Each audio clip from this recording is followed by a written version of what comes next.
Je n'aurais jamais imaginé qu'un simple dîner du samedi chez mes parents marquerait le début d'un changement aussi dramatique dans la vie de notre famille, mais me voici assise à la table de la salle à manger familière en chaîne lorsque ma sœur aînée a lâché la bombe qui allait tout mettre en mouvement.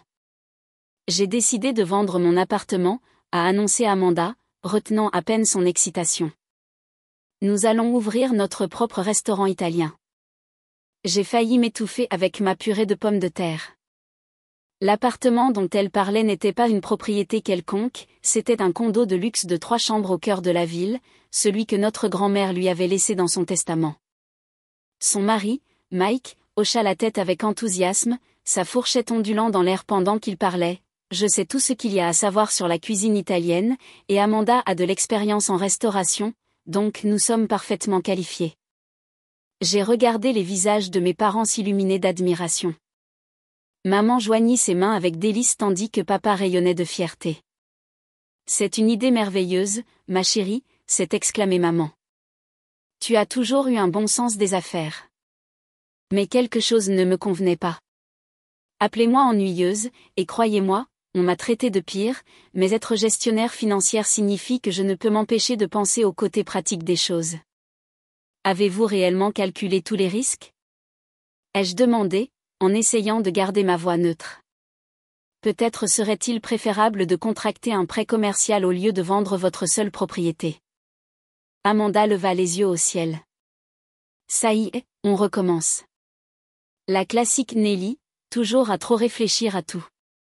Avez-vous au moins un plan d'affaires ? Ai-je insisté, en jetant un coup d'œil à ses enfants, Tommy, 5 ans, et Lisa, 2 ans, qui jouaient avec leurs jouets dans le salon. Vous avez 2 jeunes enfants à prendre en compte. Si les choses ne fonctionnent pas, acheter un autre appartement ne sera pas facile. Oh, s'il vous plaît, s'est exclamée Amanda. Vous ne comprenez rien aux opportunités d'affaires. Dans l'économie actuelle, il faut prendre des risques pour avancer. Vous ne pouvez pas rester là à attendre que le succès vous tombe dans la main. Mais votre expérience en restauration. J'ai commencé à me souvenir qu'elle n'avait travaillé que comme administratrice pendant quelques mois avant la naissance de Tommy. C'était assez bref, n'est-ce pas ? Dieu, tu es tellement ennuyeuse, a lancé Amanda, levant les mains en signe d'exaspération.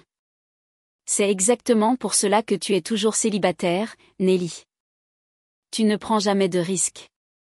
Je suis restée là, remuant les restes de mon dîner dans mon assiette, les écoutant dérouler leurs fantasmes de succès. Pas une seule fois ils n'ont mentionné la possibilité d'un échec, de choses qui tourneraient mal. Pas une seule fois ils n'ont envisagé ce qui se passerait si leur restaurant de rêve ne fonctionnait pas. 1 heure plus tard, j'ai garé ma voiture dans l'allée de ma petite maison.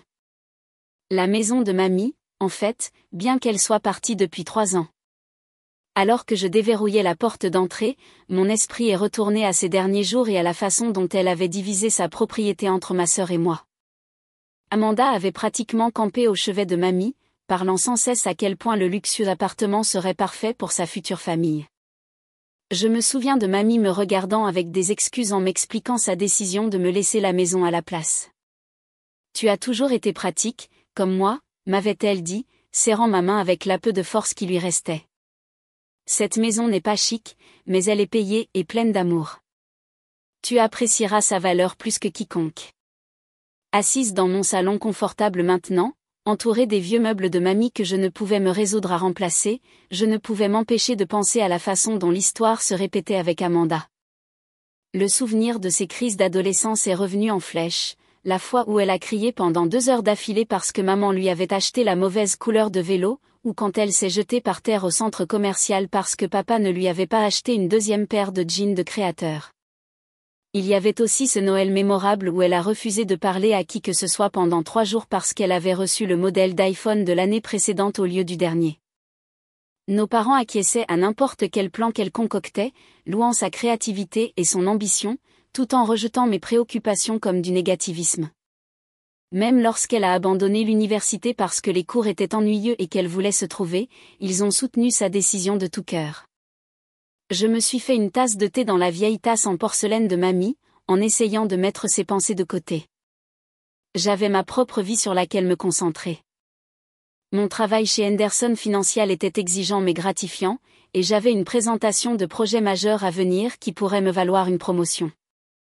Notre équipe travaillait à la restructuration du portefeuille d'investissement d'un client, et j'avais besoin d'être alerte. Les rêves de restaurant d'Amanda n'étaient pas mon problème, et m'attarder sur eux ne changerait rien.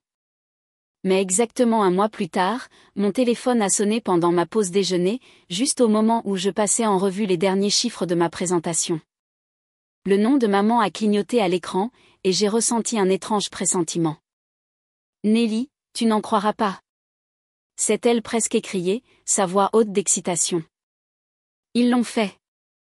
Ils ont vendu l'appartement et trouvé l'endroit parfait pour le restaurant. C'est juste sur Madison Street, tu sais où sont tous ces endroits branchés. Mike travaille déjà sur le menu, il a de merveilleuses idées.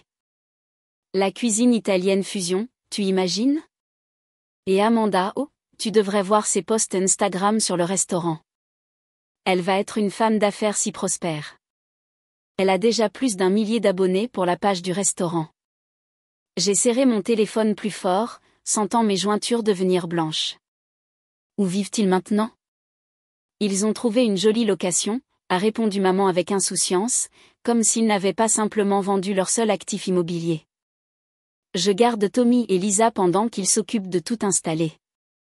C'est tellement excitant. Ils parlent d'organiser une grande fête d'inauguration le mois prochain.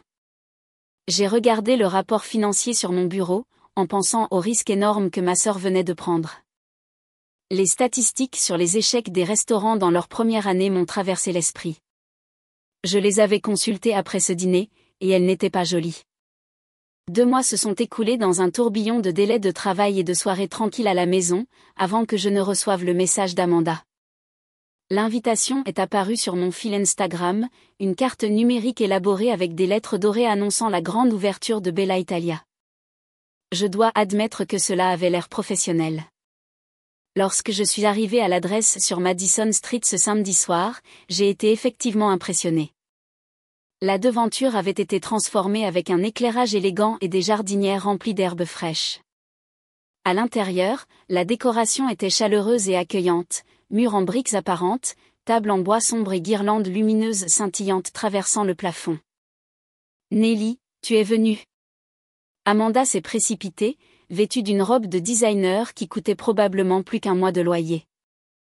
Elle m'a embrassée sur les joues, le verre de champagne vacillant dans sa main. L'endroit était rempli de visages familiers, cousins, oncles, tantes, vieux amis de la famille et toute la famille élargie de Mike. Maman et papa tenaient le quartier près du bar.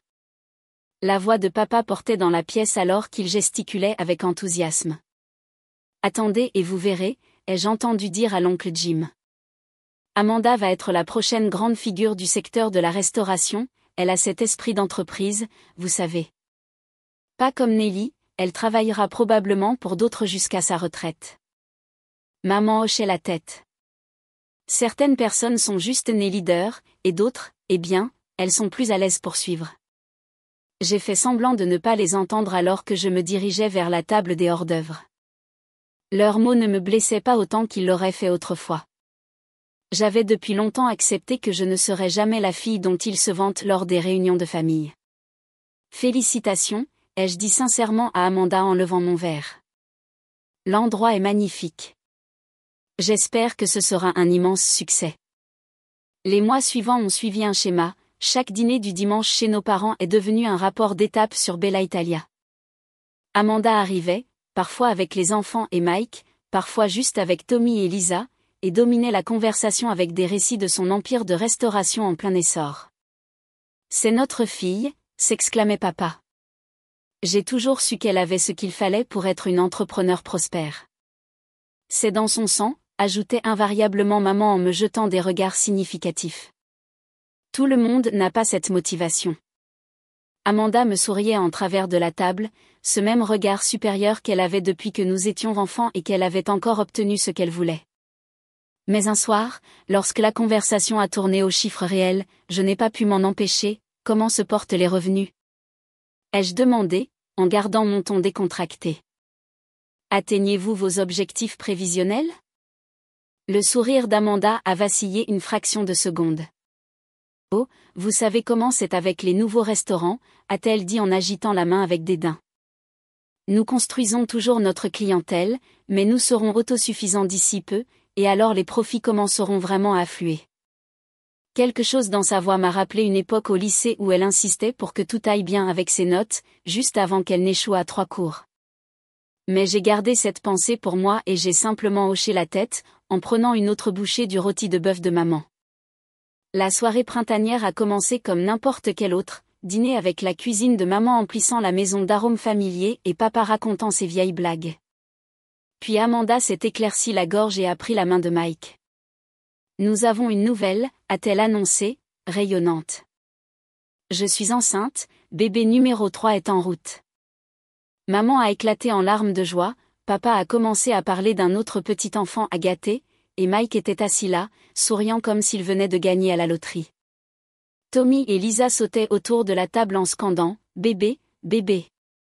Je me suis assise, ma fourchette posée, choisissant soigneusement mes mots. Êtes-vous sûr que c'est le meilleur moment? Avec le restaurant encore en cours d'établissement et tout, la pièce est devenue silencieuse. On aurait dit que j'avais suggéré de vendre Tommy et Lisa au cirque. Nelly. La voix de maman aurait pu couper du verre. Comment oses-tu? Un bébé est toujours une bénédiction familiale. D'ailleurs, a-t-elle ajouté avec ce ton particulier qu'elle réservait pour discuter de ma vie personnelle, tu comprendrais si tu avais des enfants toi-même ou un mari. Tu as 30 ans maintenant, tu sais. Tu ne rajeunis pas. 8 mois plus tard, la petite Émilie a rejoint la famille. Elle était magnifique avec les yeux bleus d'Amanda et les cheveux bruns de Mike. Mais pendant que tout le monde s'extasiait sur la nouvelle addition, je ne pouvais m'empêcher de remarquer la tension qui marquait les yeux de ma sœur, la façon dont Mike n'arrêtait pas de vérifier son téléphone avec une expression de plus en plus inquiète. La vérité a finalement éclaté 3 mois après la naissance d'Émilie, lors d'un autre dîner de famille. Amanda avait l'air épuisée, des cernes sous les yeux visibles malgré son maquillage, tandis que Mike avait troqué son assurance habituelle contre une agitation nerveuse. Nous rencontrons des difficultés au restaurant, a admis Amanda, remuant sa nourriture dans son assiette. Le mot semblait lui causer une douleur physique. Le roulement du personnel nous tue. Nous avons eu 6 chefs différents parce que Mike veut toujours innover avec le menu. Elle a pris une respiration tremblante. Nous avons dû contracter un prêt commercial juste pour maintenir l'activité. Les chiffres ne sont pas ce que nous avions prévu. Je suis restée là en silence, me souvenant de toutes mes questions sur leur plan d'affaires lors du premier dîner, du prêt qu'ils auraient dû contracter au lieu de vendre l'appartement, des risques dont je les avais mis en garde. Mais je n'ai rien dit. Les 6 mois suivants ont été comme regarder un accident de voiture au ralenti. Chaque semaine apportait de nouveaux problèmes à Bella.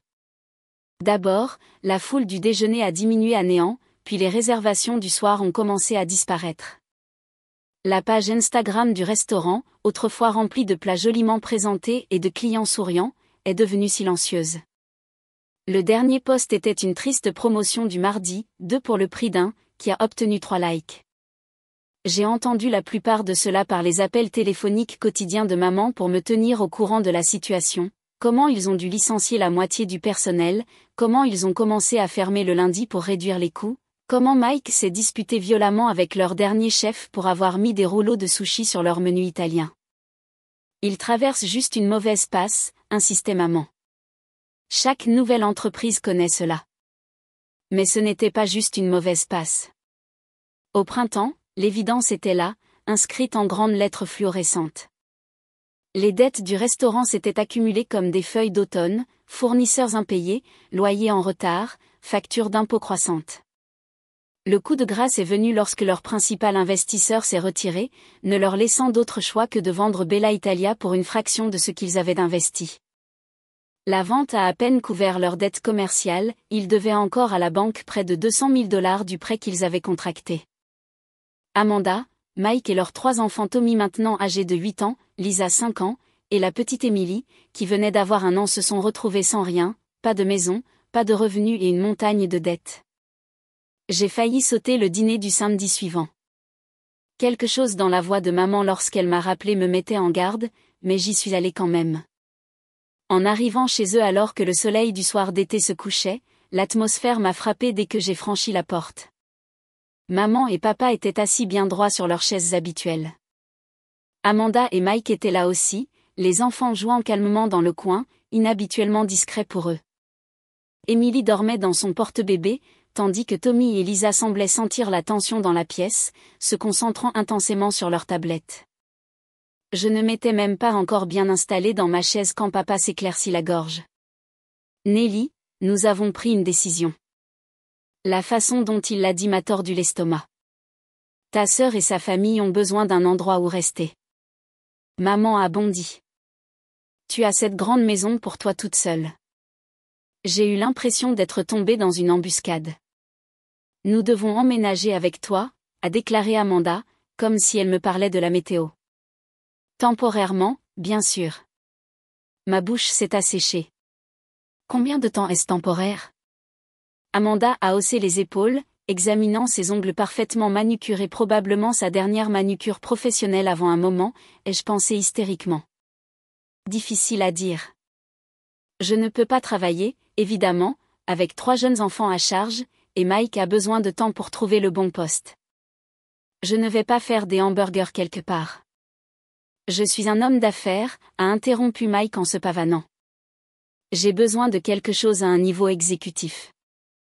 Donc, nous aurons besoin de rester avec toi pendant quelques années, a poursuivi Amanda, comme si elle parlait d'emprunter une tasse de sucre. Ce n'est pas comme si tu utilisais tout cet espace de toute façon. Et soyons honnêtes, Nelly, tu ne rajeunis pas. Les chances que tu te maries et que tu aies des enfants deviennent assez minces. Tu as déjà 30 ans et tu passes tout ton temps à travailler. Je suis restée là, sidérée par l'arrogance à couper le souffle de ma sœur, la cruauté désinvolte de ses mots traînant dans l'air comme du poison, aggravée par les hochements de tête de nos parents. Maman et papa étaient en fait d'accord avec elle, comme si mon statut de célibataire et ma carrière me rendaient d'une manière ou d'une autre responsable de la correction de leurs erreurs. J'ai repoussé ma chaise et me suis levée, le pied raclant le sol avec un bruit dur qui a fait sursauter tout le monde.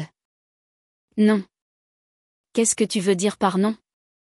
A demandé Amanda, une confusion sincère dans la voix. Le concept que je lui refuse quoi que ce soit lui était apparemment étranger. Je veux dire non. Vous n'emménagez pas dans ma maison. Ma voix était ferme, plus calme que je ne me sentais. Pas pour quelques années, pas pour quelques mois, pas du tout.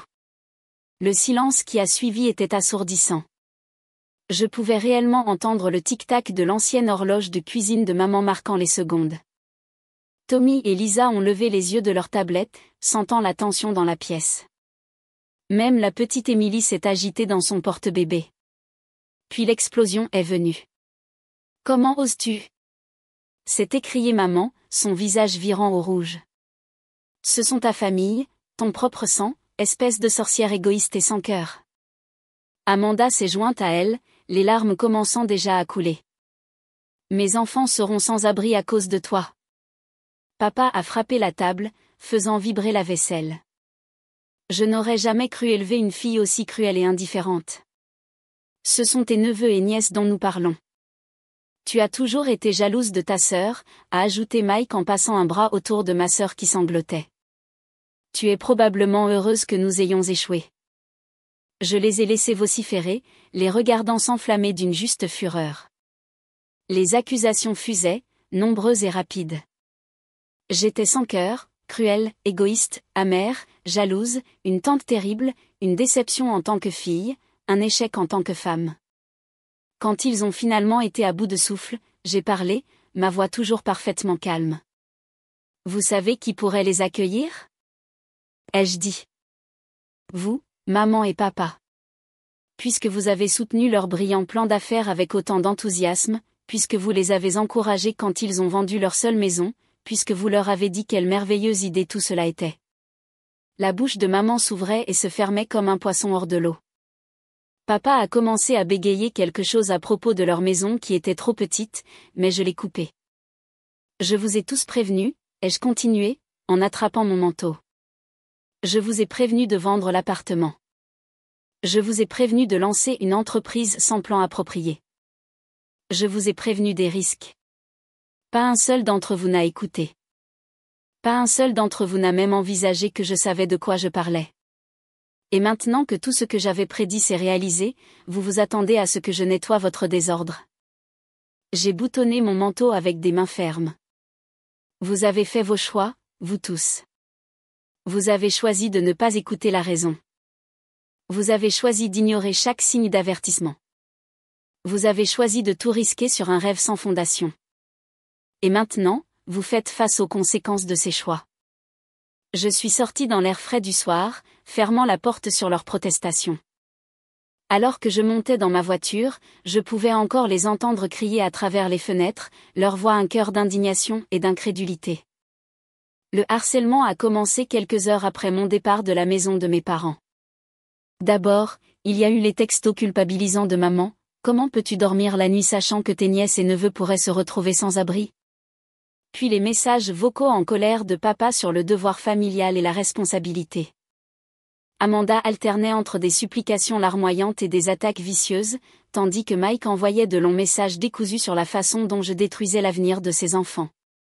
J'ai bloqué leur numéro après la première semaine, mais ils sont passés à l'email, puis aux médias sociaux. Ensuite, ils ont commencé à faire intervenir d'autres membres de la famille. La tante Suzanne m'a appelé pour me dire que je brisais le cœur de ma mère. La cousine Rachel m'a envoyé un message Facebook de 5 paragraphes sur la façon dont le karma me rattraperait. L'oncle Jim m'a coincé devant mon bureau pour me faire la leçon sur les valeurs familiales. J'ai tout supporté, en me concentrant sur mon travail et sur la paix de ma maison. Mais je n'étais pas naïve, je connaissais ma famille assez bien pour savoir qu'ils n'accepteraient pas simplement mon refus. C'est pourquoi j'avais appelé un serrurier le lendemain même de ce dîner désastreux. Les serrures avaient été changées, un système de sécurité avait été installé et des caméras avaient été placées à des endroits stratégiques autour de la maison. Pensée intelligente, comme il s'est avéré. Je rentrais du travail un mercredi soir lorsque je les ai vus. Amanda, Mike et les enfants campaient sur le porche de ma maison, entourés de valises et de boîtes. Tommy était assis sur une grande trousse de sport, l'air ennuyé, Lisa pleurait et Emily était grognon dans son porte-bébé. Mike secouait la poignée de ma porte avec ce que je supposais être la clé de rechange de ma mère. Je me suis garé dans mon allée et je suis sorti de ma voiture, incapable de réprimer un rire devant la scène qui s'offrait à moi. Ils se sont tous retournés au son. Quelque chose d'amusant ? A grogné Mike, essayant toujours de forcer la clé dans la serrure. En fait, oui, ai-je répondu, appuyé contre ma voiture. Pensez-vous vraiment que je n'aurais pas changé les serrures après ce dîner ? Le système d'alarme est sympa aussi. Il a déjà envoyé 3 notifications sur mon téléphone concernant des tentatives d'entrée. Amanda s'est avancée, le visage tordu par la colère. Tu ne peux pas simplement nous laisser ici. Nous sommes ta famille. Vous êtes en infraction, ai-je corrigé. Et si vous ne partez pas immédiatement, j'appellerai la police. J'ai sorti mon téléphone pour démontrer que je ne bluffais pas. Tu n'oserais pas, a grondé Mike, faisant un pas menaçant vers moi. J'ai levé mon téléphone, leur montrant le 911 déjà composé, mon pouce planant au-dessus du bouton d'appel. Et c'est moi. Ils m'ont regardé pendant un long moment, cherchant probablement tout signe de faiblesse ou d'incertitude. Ils n'en ont trouvé aucun. Finalement, Amanda a éclaté en sanglots, de vrais sanglots cette fois, pas sa performance habituelle, et a commencé à rassembler leurs affaires. Mike l'a aidé, marmonnant des menaces. Les enfants avaient juste l'air confus et fatigués. Le lendemain matin, j'ai pris un jour de maladie au travail pour la première fois en 3 ans. J'ai passé la journée à visiter des propriétés à louer dans des quartiers décents, trouvant enfin un appartement propre et spacieux de 3 chambres dans un bon district scolaire. Le propriétaire était visiblement hésitant à louer à une famille avec 3 jeunes enfants, mais les 6 mois de loyer que j'ai payés d'avance, près de $20 000 de mes économies, ont contribué à changer son avis. Le lendemain matin, je suis allée à la maison de mes parents. Les clés de l'appartement semblaient lourdes dans ma poche. Il était tôt, mais je savais qu'ils seraient tous là. Ils se réunissaient toujours pour le petit déjeuner du samedi, une tradition qui m'incluait autrefois aussi. La pièce est devenue silencieuse quand je suis entrée. Maman a failli laisser tomber l'assiette à pancakes et le journal de papa a crépité alors que ses mains se serraient dessus. Tenez, ai-je dit, plaçant les clés et un dossier sur la table. C'est un appartement de 3 chambres sur Cedar Street. Bon quartier, à distance de marche de l'école primaire. J'ai payé 6 mois de loyer d'avance. Amanda a regardé les clés comme si elles allaient la mordre. Mike n'a même pas levé les yeux de son téléphone. Le bail commence aujourd'hui, ai-je poursuivi, ma voix ferme. J'ai déjà parlé au propriétaire, il sait que vous avez 3 enfants. Il y a une aire de jeu dans le complexe et le bâtiment dispose d'une buanderie à chaque étage. Je me suis tournée vers Mike en particulier. Tu as 6 mois pour trouver un emploi. N'importe quel emploi. La fierté ne paie pas les factures et ne nourrit pas les enfants. Quand le bail expirera, vous devrez soit le renouveler vous-même, soit trouver un autre endroit. C'est la seule aide que j'offre. Personne n'a parlé. Tommy et Lisa avaient arrêté de se disputer le sirop et regardaient avec de grands yeux. Même Emily semblait sentir la tension, sa petite main s'arrêtant à mi-chemin de sa bouche avec un morceau de pancake. C'est tout ? A finalement demandé Amanda, sa voix amère. Tu penses que nous jeter de l'argent compense le fait de tourner le dos à la famille ? J'ai regardé ma sœur, vraiment regardé. L'adolescente privilégiée qui avait toujours obtenu ce qu'elle voulait était devenue une adulte privilégiée qui n'avait jamais appris à faire face aux conséquences. Non, ai-je répondu calmement. L'argent ne compense rien. C'est simplement la bonne chose à faire. Ce qui se passe ensuite dépend de vous. Maman a commencé à dire quelque chose, probablement une autre leçon sur le devoir familial, mais j'ai levé la main. J'ai terminé, ai-je dit. J'ai aidé parce que ces enfants méritent une maison stable, mais je ne vais plus cautionner ce comportement. Vous avez tous fait vos choix. Maintenant, vous devez vivre avec. Je suis partie sans attendre de réponse. En rentrant chez moi, je me suis surprise à sourire, pas parce que j'étais heureuse de la situation, mais parce que pour la première fois de ma vie, je me sentais vraiment libre de leurs attentes et de leurs manipulations. 3 mois se sont écoulés depuis. Selon la tante Suzanne, qui me parle toujours, bien qu'avec désapprobation, Amanda et sa famille vivent dans l'appartement que j'ai loué. Mike n'a toujours pas trouvé d'emploi. Apparemment, être un ancien propriétaire de restaurant le rend trop bien pour un travail normal. Amanda passe la plupart de son temps à se plaindre sur les réseaux sociaux de la difficulté de sa vie. Maman et papa continuent de les autoriser, gardant les enfants et leur apportant des courses. Je n'ai parlé à aucun d'entre eux depuis ce matin-là. J'ai commencé à suivre des cours du soir en gestion des placements, quelque chose que j'avais toujours voulu faire mais pour lequel je n'avais jamais eu l'énergie émotionnelle auparavant. La semaine dernière, j'ai obtenu une promotion au travail, directrice financière principale avec ma propre équipe.